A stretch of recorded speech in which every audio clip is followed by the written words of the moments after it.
house this morning? Can you jump to your feet and give him praise this morning? Shout a big hallelujah.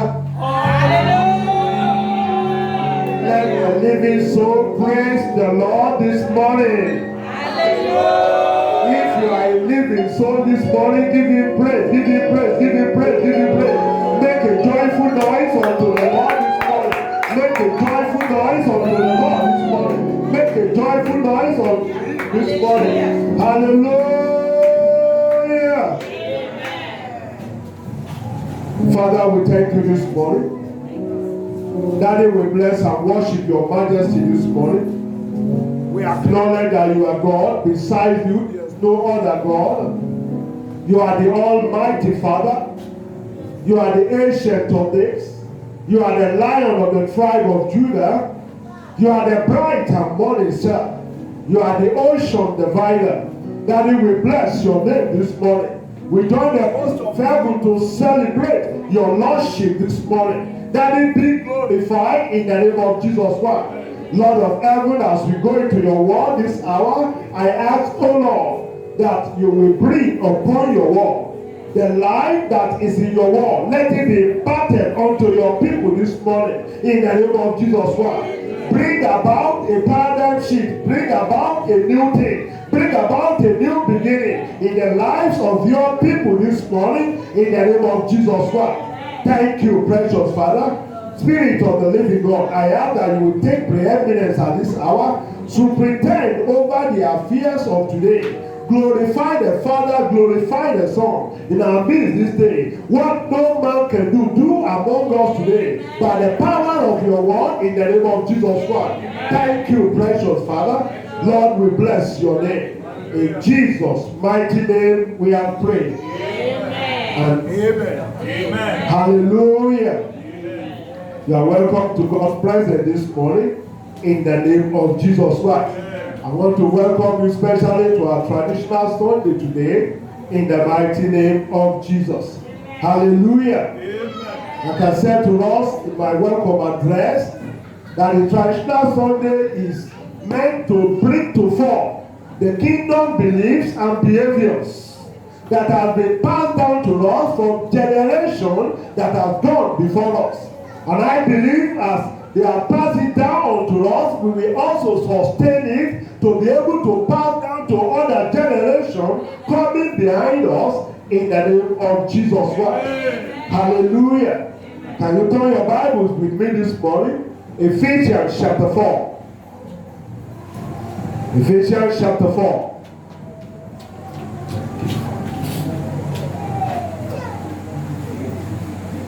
Ephesians chapter 4. I'm going to be reading from verse 17.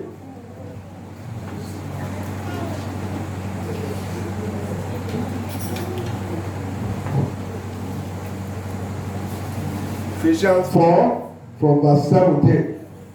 This I say therefore, and testify in the Lord, that ye henceforth walk not as other Gentiles walk, in the vanity of their mind, having the understanding darkened, being alienated from the life of God through the ignorance that is in them, because of the blindness of their heart, who being past feeling have given themselves over to lasciviousness, to walk all uncleanness with greediness. But ye have not so learned Christ, if so be that you have heard him and have been taught by him, and the truth is in Christ, that ye put off concerning the former conversation the old man which is corrupt according to the deceitful lust, and be renewed in the spirit of your mind, that ye put on the new man which after God is created in righteousness and true holiness. Wherefore, putting away lying, speaking every man truth with his neighbor, for we are members of one another. Be ye angry and sin not. Let not the sun go down upon your wrath, neither give place to the devil. Let him that stole steal no more, but rather let him labor, working with his hands, the thing which is good, that he may have to give to him that needeth. Let no corrupt communication proceed out of your mouth, but that which is good to the use of edifying, that may minister grace to the hearers. And grieve not the Holy Spirit of God, whereby ye are sealed unto the day of redemption. Let all bitterness and wrath and anger and clamor and evil speaking be put away from you with all malice. Be ye kind one to another, tender-hearted, forgiving one another, even as God for Christ's sake has forgiven you. Hallelujah. Amen. I titled the message this morning, Raising the Standard. Raising the standard. Culture-wise. Raising the standard. You and I need to understand that there's a laid down rules and standard expected to guide our daily living, our daily activities as citizens of any nations. That's why when you look at the kingdom of the world, there are some characteristics that stand people out that belong to the same kingdom. In every nation of the world, citizenship is something that is very, very important. It's a sacred privilege and the most precious gift that any nation can give to you. Think about it this morning. That's why a lot of people want to run out of the country to become citizens of another nation that is doing well. But if you get it, you must understand that you have been given the most precious gift of that nation. Hallelujah. Amen. I call it a sacred word, privilege. And so when we think about the kingdom of God as well, the kingdom of God also operates on the principle of citizenship, just like any country in the world. And before you can become a citizen of a country, you go through what we call nationalization. It's a process that you have to go through, because before they will give it to you and you become citizen of that country. And in the same way, in the kingdom of God, you go through this process as well. When you experience the new birth, it makes you to become a naturalized citizen of the kingdom of God. Hallelujah. Amen. So when we are talking about our traditional Sunday, we're talking about things that pertains to the kingdom of God that is important to us to demonstrate and live out in this world. Hallelujah. Amen. Jesus said we are in the world, but we are not of the world. We are in this world, but we do not belong to the world. We belong to a kingdom. And God expects us as individual believers to live in this world, to relate with this world by the principle that is operational in His kingdom. Hallelujah. Amen. So you need to understand, when we talk about culture, we are thinking about something that has to do with where we were coming from, where we were born to. Hallelujah. Amen. It is coming to think of the environment where you grow up in. You need to understand that. I want you to follow me, because we are going somewhere this morning. If we get it right, then our lives will have been better for it as believers. Because each kingdom has a culture. Each nation has a culture. And we are in this world to show to the world the kingdom or the culture of our kingdom. And when we talk about culture, it is our interaction with our environment that produces the way we think and the way we behave. And that becomes our way of life. That's why when you look at people that are born in certain area, they develop the culture of that area, the language they speak. Once they speak to you, you can say, well, this person is from so-so area. Those who are from Ajegule, they have their language. From Bushi area, they have their language. When they begin to speak, you can say, oh, this person is from Bushi. Omo Bushi. This one is from AJ City. You will know by the word they speak, by the way they behave. And that's very important for you and I. Our environment affects us because we grow in it.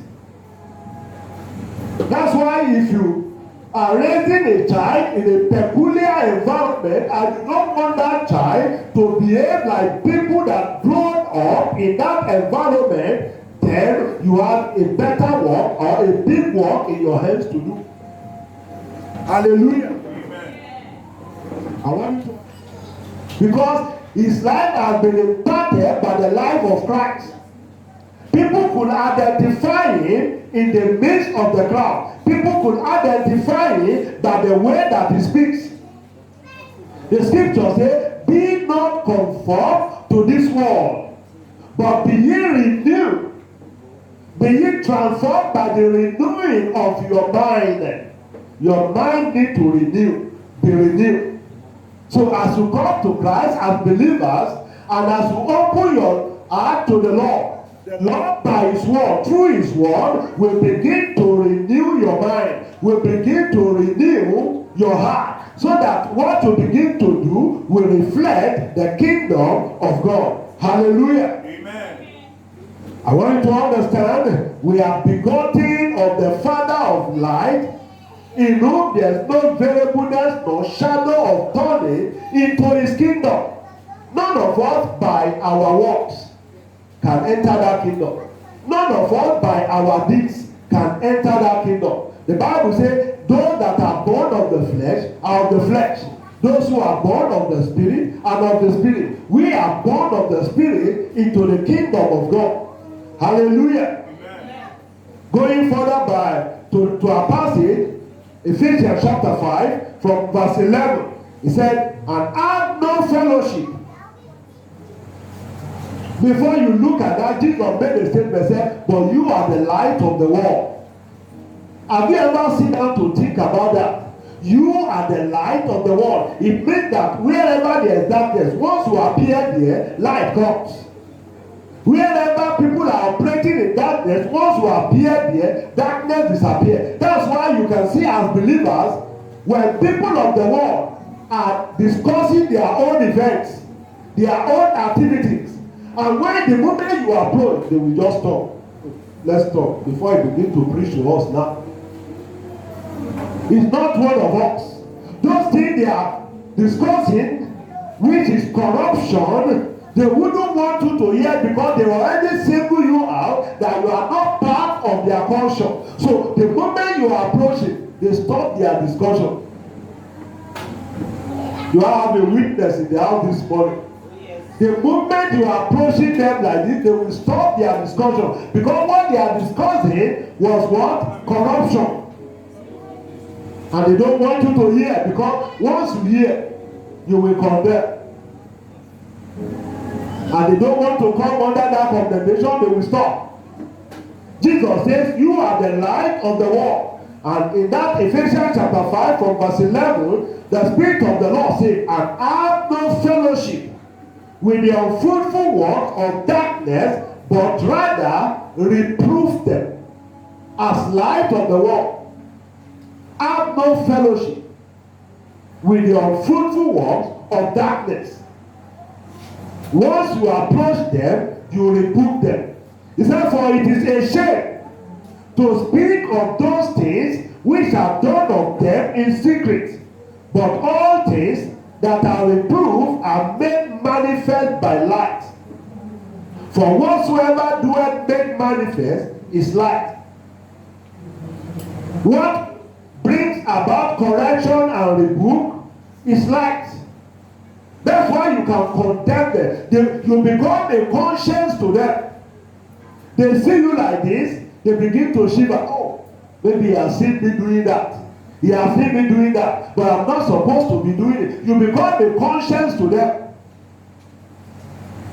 He said, those things that were done of them, it will be a shame for you to begin to speak about it. as believers. We have a culture that we must keep. We have a kingdom that we are representing here on earth. The scripture says we are Christ's ambassadors.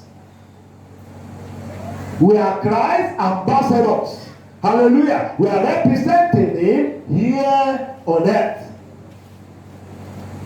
He has left us with a ministry of reconciliation, and he has given unto us the word of reconciliation. So we are God's ambassadors. Hallelujah. In the kingdom that we belong, there's a whole lot of new things that we still need to learn. And in the same way, there's a whole lot of new things that we need to unlearn. All things, that we need to unlearn in our lives. Those things you need to unlearn, those things you need to put away from your life as people of the kingdom.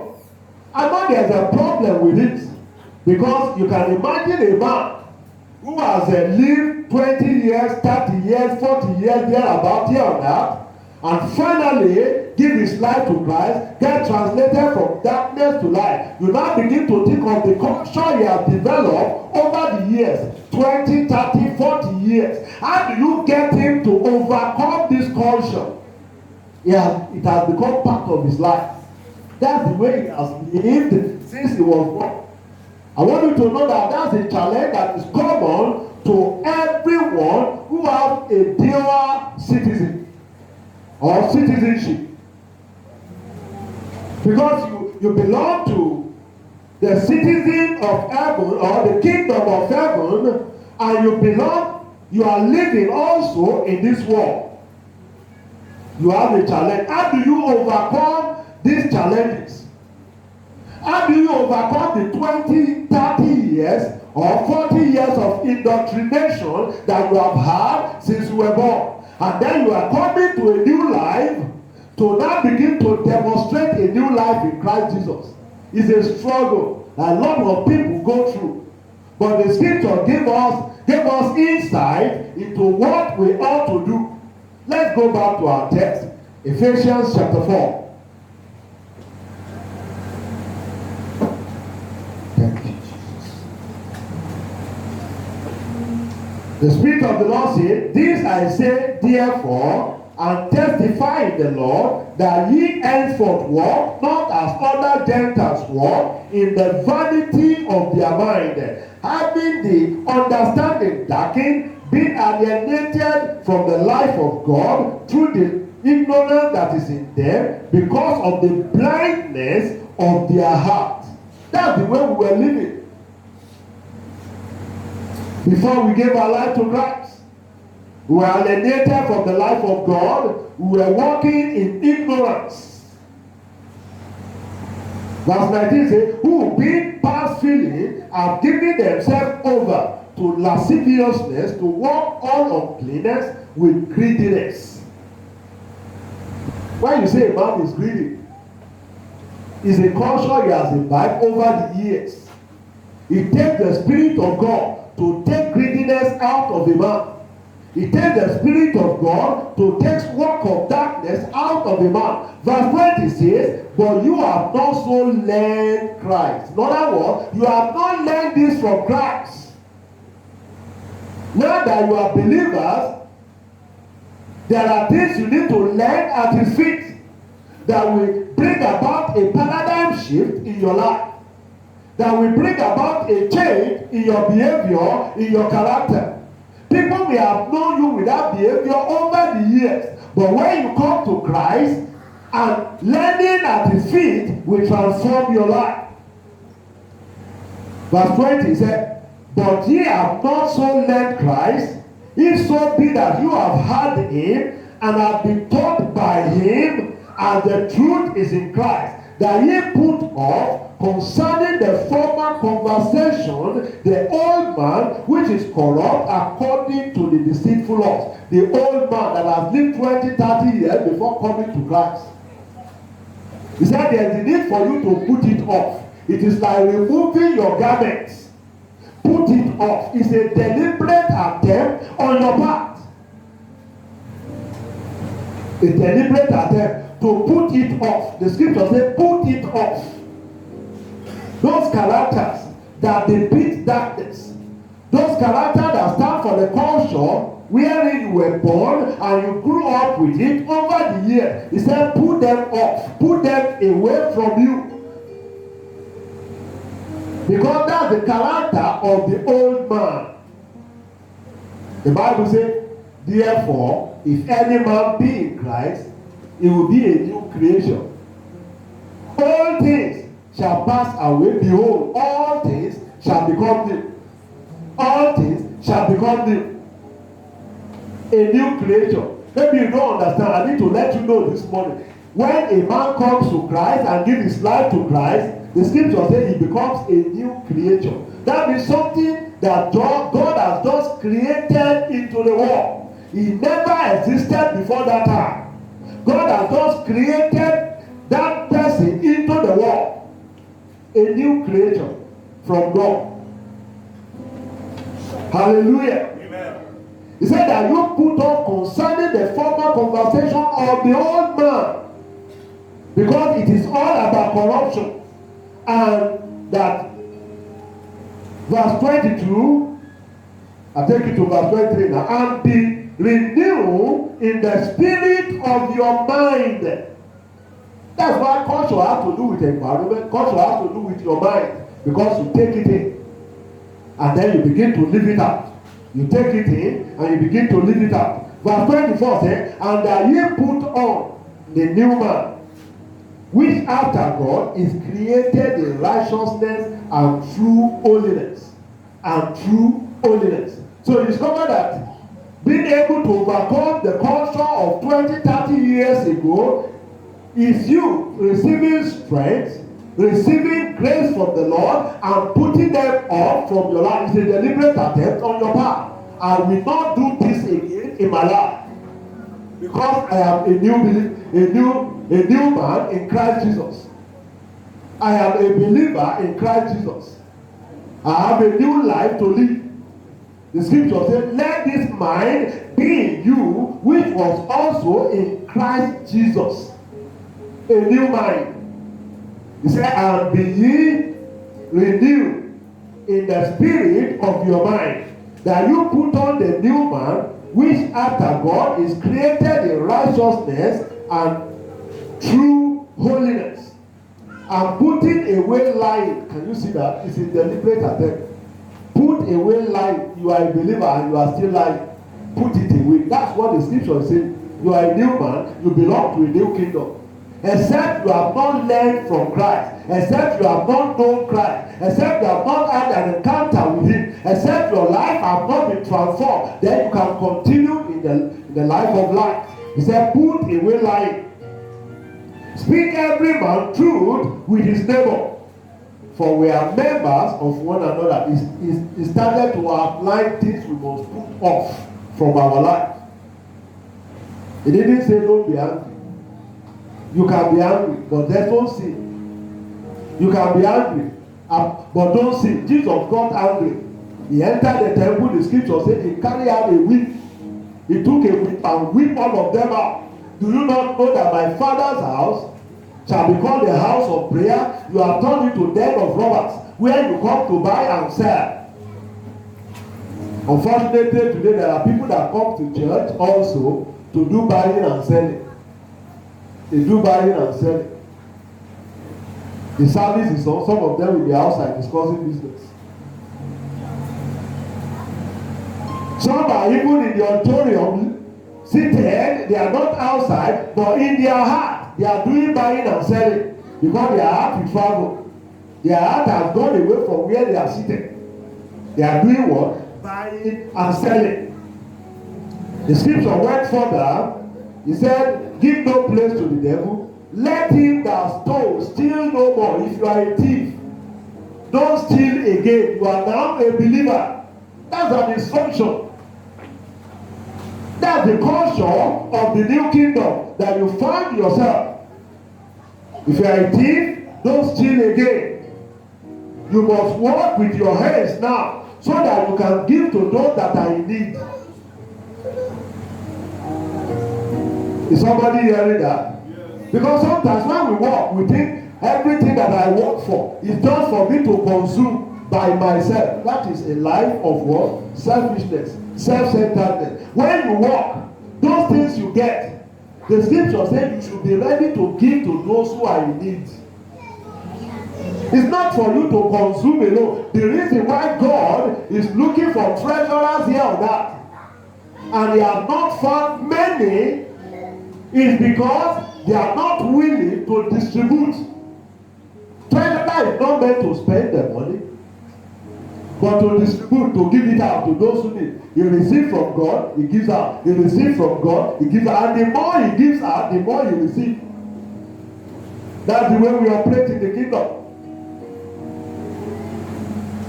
That's why you can't see a man who operates like that ever lack. Have you ever seen a pipe of water, piping water to people? People draw water from it, and that pipe remains dry? No, it will continue to be wet. The same way, God looks for a treasurer here on earth who will give up, who is ready to give up, not holding back. It's a culture of the kingdom that you have been translated to. It's a culture of the kingdom you have been called to. No self-centeredness, no selfishness. You receive to give. You receive to give. So if you are still there and all you do is receive and consume on yourself, something is wrong. You need to repent. That is not the culture of the kingdom that you have been called into. That's not the culture. We have the culture. Hallelujah. Amen. We have the culture. He said, let no corrupt communication proceed out of your mouth. Don't speak like people from Mushi. You understand what I'm talking about now? Because their language,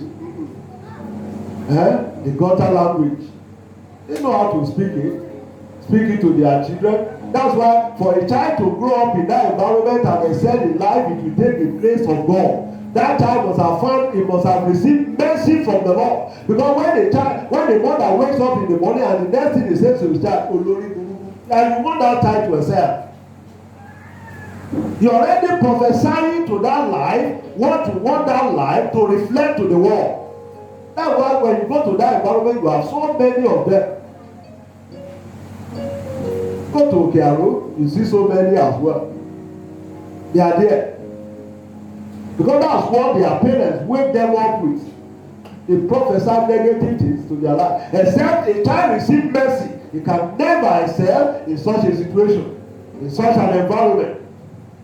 Let no corrupt communication proceed out of your mouth, but that which is good to the use of edifying, that it may minister grace to the hearer.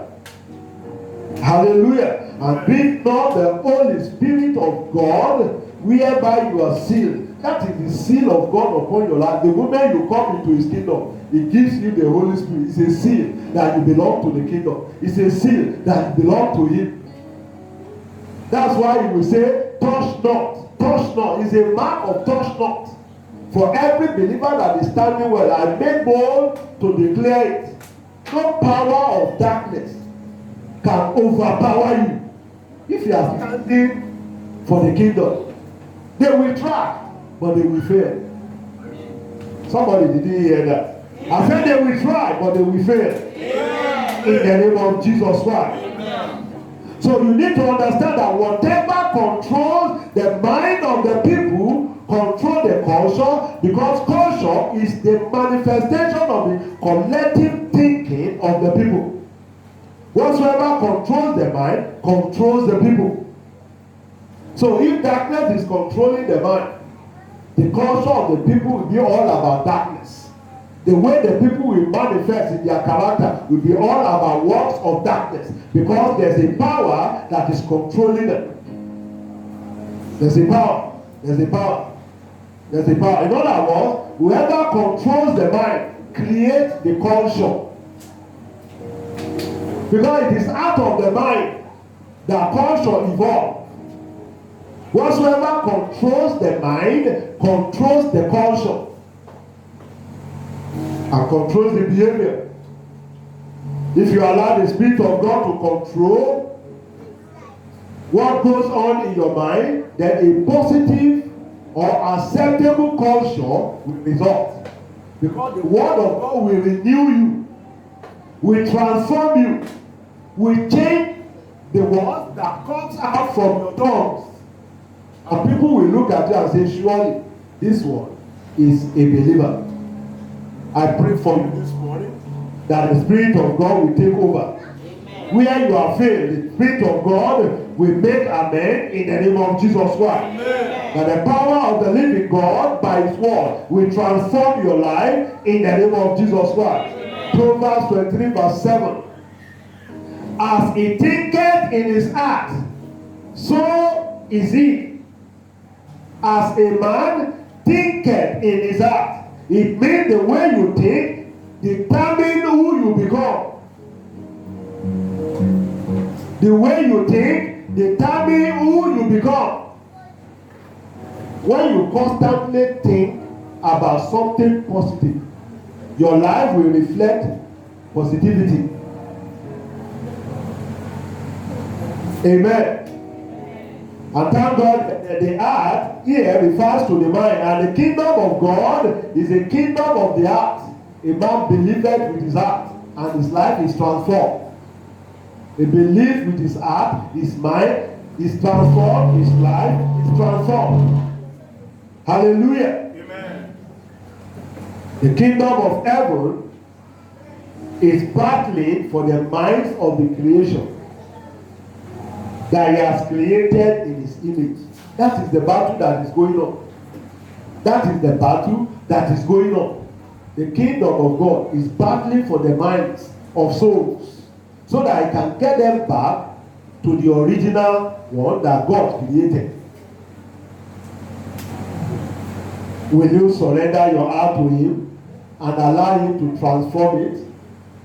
Or do you still want to live the way you have been living your life, continue in darkness, manifesting darkness by the word that you speak, by the life that you live?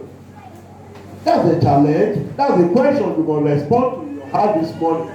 It's a question you must respond to in your heart. God is waiting for you.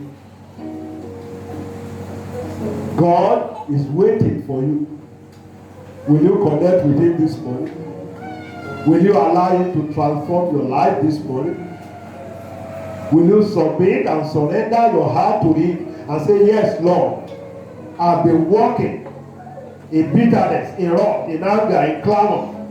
I've been having evil speaking. Darkness has been controlling my life. What I've been buying over the years has not made my life to progress because it has been showing darkness and failure. Lord, I want to submit my heart to you so that you can transform it. The Spirit of the Lord is here and is ready to do that for you.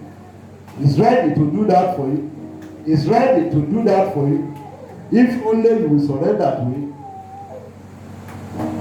Hallelujah. Amen. If only you will surrender to Him. Let me quickly give us 3 points now before I just close the message.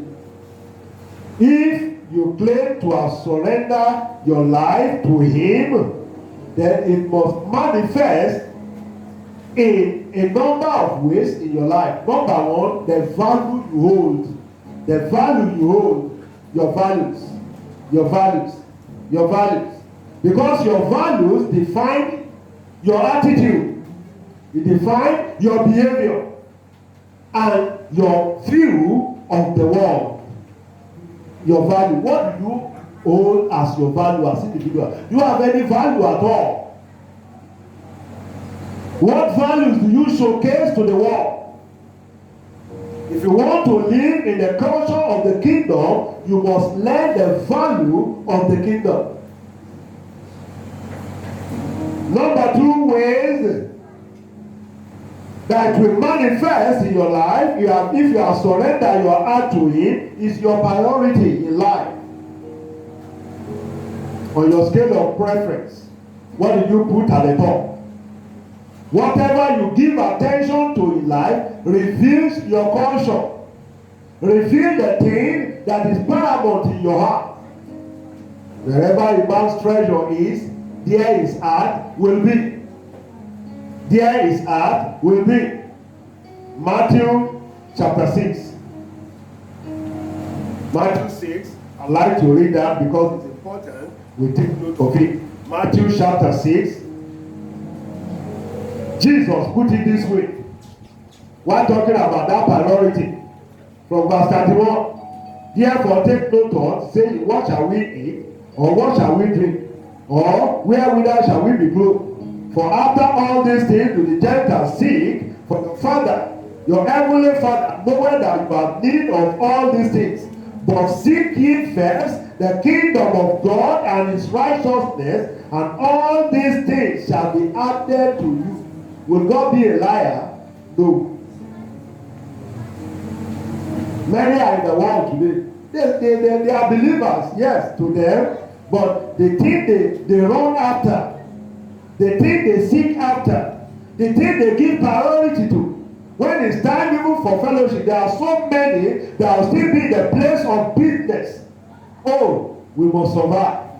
I can't afford to close my business and go to fellowship. Oh, the customers are now coming. It is the lie and trap of the devil to keep you away from fellowship. To keep you away from fellowship. He said, take note of what you shall eat, what you shall drink, what you shall be clothed with. Your Father knows that you need them. He knows. He knows. He knows. He said, but seek first. In other words, make the kingdom of God your priority. Put it number one on the scale of preference that you have drawn up for yourself. If you claim to have known him, it will manifest in your priority. It will manifest in what you also celebrate. It will manifest in what you celebrate. Romans chapter 1, from verse 28, the scripture says, and even as they did not lie to retain God in their knowledge, God gave them over to a reprobate mind to do those things which are not convenient, being filled with all unrighteousness, fornication, wickedness, covetousness, maliciousness, full of envy, murder, debate, deceit, malignity, whisperers, backbiters, haters of God, despiteful, proud, boasters, inventors of evil things, disobedience to parents, without understanding, covenant breaker, without natural affection, implacable, unmerciful.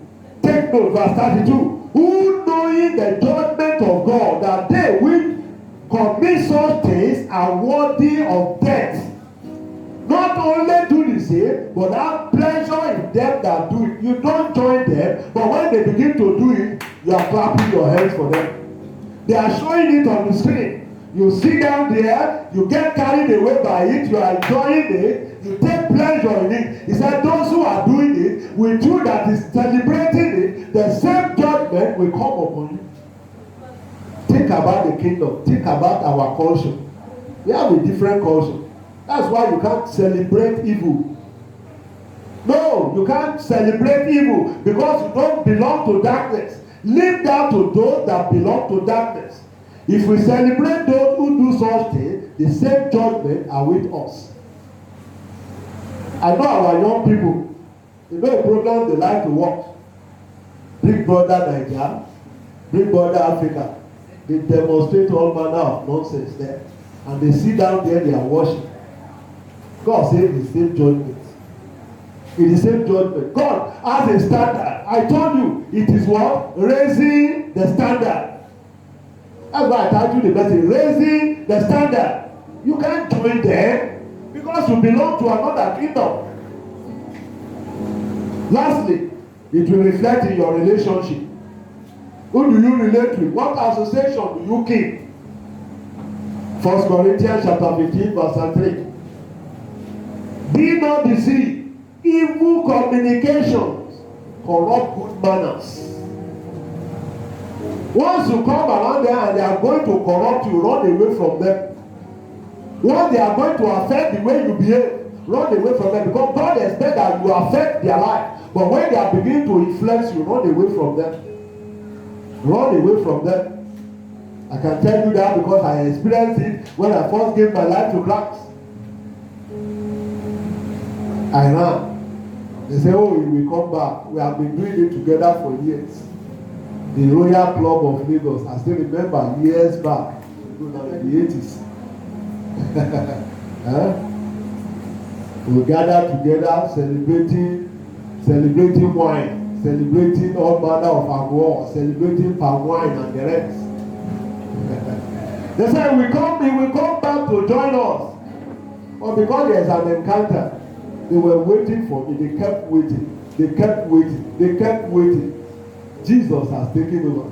Hallelujah. Amen. Hallelujah. Amen. So the company you keep determines the culture you develop. That's why Ephesians chapter 5 verse 11 say, have no fellowship with unfruitful works of darkness. Don't have fellowship with them. Run away from them. Run away from them. 2 Corinthians, finally, 2 Corinthians chapter 6. I just read that and then we'll begin to pray. 2 Corinthians chapter 6 from verse 14. He said, be ye not unequally yoked together with unbelievers. For what fellowship? I want you to listen to the series of questions there. What fellowship as righteousness with unrighteousness? And what communion as light with darkness? And what concord at Christ with Belial? What part hath he that believeth with an unbeliever and infidel? What agreement had he at the temple of God with idols? You are the temple of God. What agreement do you have with idols? For ye are the temple of the living God. As God has said, I will dwell in them, I will walk in them, I will be their God, they shall be my people. What a great privilege that we have in Christ Jesus. That the creator of the heavens and the earth said, I will be father unto them, and they shall be my sons and daughters, says the Lord of hosts. He said, come out from among them, touch not the unclean thing, then I will receive you. Touch not the unclean thing, and I will receive you, and I'll be a father to you. You'll be my son, you'll be my daughter. Let's bow our heads as we talk to him this morning. We have the culture in the house, we have the culture in the kingdom. We belong to a kingdom. We are not by ourselves. We are not by ourselves. There's somebody that paid the price to redeem us. There's somebody that paid the price to redeem us. There's somebody that paid the price to translate us into his kingdom. What a marvelous kingdom. Talk to him this morning. I know the Lord will have spoken to you one way or the other. Things you need to drop. Things you need to put off in your life. Put them off. Put away lying.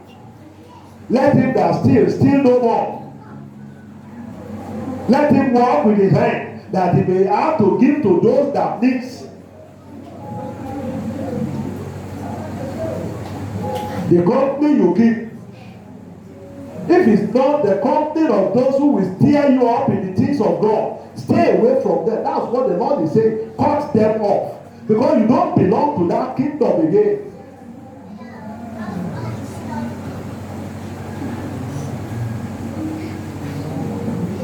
Perhaps you are here this morning, you have not surrendered your life to Christ, and you want to surrender your life to him.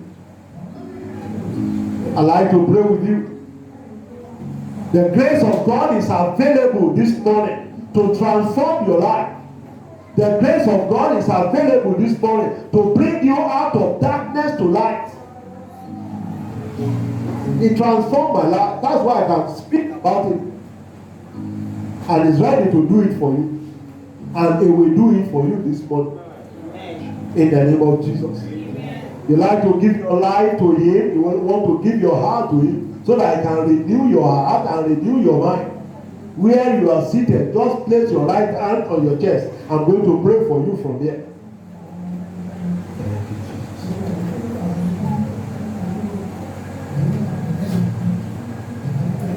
As you place your right hand on your chest, just say with me, dear Lord Jesus, I come to you this morning.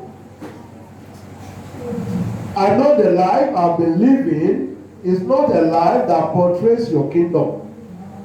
I come to ask for mercy this morning.